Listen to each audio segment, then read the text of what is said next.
देश के अंदर माहौल को ख़राब करने की कुछ लोगों का पॉलिटिकल एजेंडा है, वो बहुत ख़राब है। उसके लिए यूपी का शासन व प्रशासन पूरी तरह से जिम्मेवार है।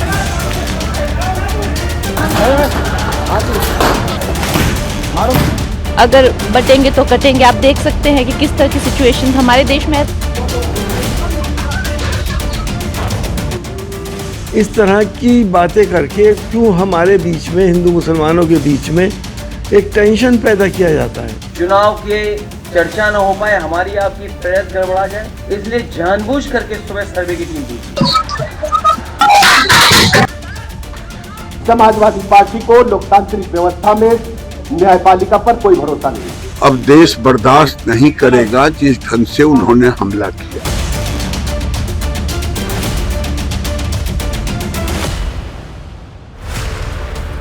संभल में इस शाही जामा मस्जिद की जगह मंदिर था या नहीं, अदालत सर्वे करवाकर तथ्यों के आधार पर इस मामले की सुनवाई करना चाहती है।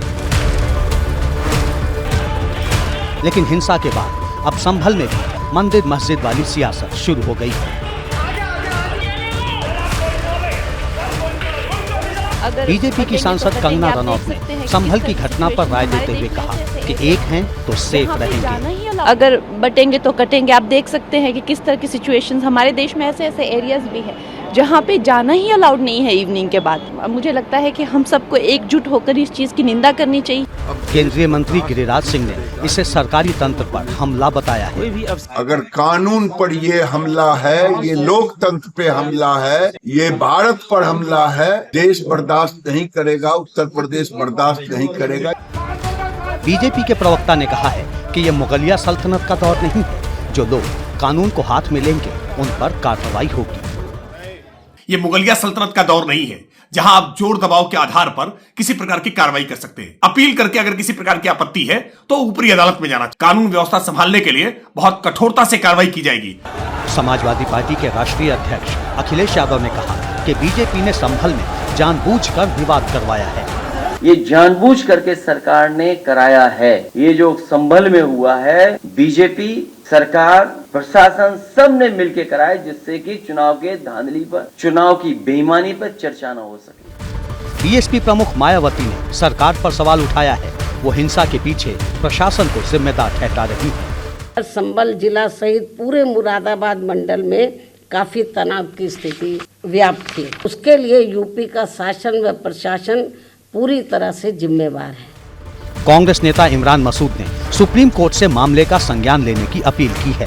साथ ही इस मामले को देश तोड़ने की कोशिश से जोड़ दिया। बहुत दुखद है और इस प्रकार के विवादों को पैदा कर कर देश के अंदर माहौल को ख़राब करने की कुछ लोगों का पॉलिटिकल एजेंडा है। सर्वे क्यों हो रहा है, पहली बात तो ये मैं मालूम करना चाहता हूँ। क्या उस मस्जिद को डिमोलिश किया जा सकता है? हमारा सांप्रदायिक सौहार्द बिगाड़ने के लिए ये सब काम किए जा रहे हैं। भाई संभल में सर्वे के लिए जो टीम गई है, ये न्यायपालिका के आदेश पर गई है। न्यायपालिका को आप मानेंगे नहीं, निर्वाचन आयोग को मानेंगे नहीं, संविधान को आप मानेंगे नहीं। अरशद मदनी ने आरोप लगाया है कि मुसलमानों को नुकसान पहुंचाने की कोशिश की जा रही है। ये हमारे मजहब को, जो हमारा हक है, उसको छीना जा रहा है। पहले बाबरी मस्जिद का मसला हो चुका है, फिर उसके बाद दूसरा मसला बनारस के अंदर चल रहा है। ये मुल्क के आने वाले दिनों के अंदर मुल्क के लिए बहुत तकलीफ देगी। उधर बाबा बागेश्वर धाम धीरेन्द्र कृष्ण शास्त्री ने कहा है कि अगर वहां मंदिर है तो मंदिर बनना चाहिए। कैला देवी मंदिर के महंत ऋषिराज गिरी महाराज के दावे के बाद संभल में मंदिर मस्जिद विवाद की शुरुआत हुई। ये मस्जिद नहीं है, संभल में हरिहर मंदिर है और हरिहर मंदिर की पुनर्प्राप्ति के लिए ये दावा दायर किया है। हिंदू मंदिर तोड़कर ये ढांचा तैयार किया गया है। हिंदू पक्ष ने 19 नवंबर को सिविल कोर्ट में एक याचिका दायर कर सर्वे की मांग की थी और 19 नवंबर को ही कोर्ट ने 7 दिनों के भीतर सर्वे करवाने का आदेश दिया। ऑर्डर जारी होते ही उसी रात एडवोकेट कमिश्नर रमेश सिंह राघव अपनी टीम के साथ सर्वे करने जामा मस्जिद पहुंचे और मुआयने के बाद लौट आए। दूसरी बार फिर से अपनी टीम के साथ पहुंचे। सर्वे टीम को देखकर भीड़ जमा होने लगी।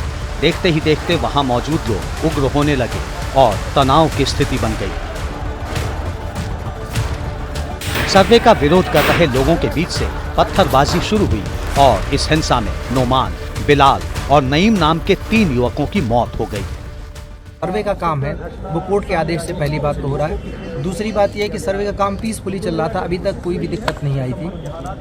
तीसरी चीज़ ये है कि सर्वे में कोई ऐसी चीज़ नहीं की जा रही है जिससे मस्जिद के स्ट्रक्चर को छेड़छाड़ के साथ छेड़छाड़ की जाए, बल्कि आज जो पथराव हुआ उसमें मस्जिद के ऊपर पत्थर जरूर चलाए गए, क्योंकि वहाँ पे टीमें थी तो मस्जिद पे भी पत्थर चलाए गए। मुझे नहीं पता पर मस्जिद को नुकसान हुआ या नहीं, लेकिन खूब जम के मस्जिद पर भी पथराव हुए, जो एक तरीके से देखें तो ये उनके धर्म के हिसाब से भी गलत है। सभी को समझाने का प्रयास किया जा रहा है, सभी जनप्रतिनिधियों से भी हम लोग बातचीत में हैं। फिलहाल मौके पर शांति है और उपद्रव करने वालों की तलाश की जा रही है। For exclusive and insightful videos, subscribe to our new channel ABP Live Premium.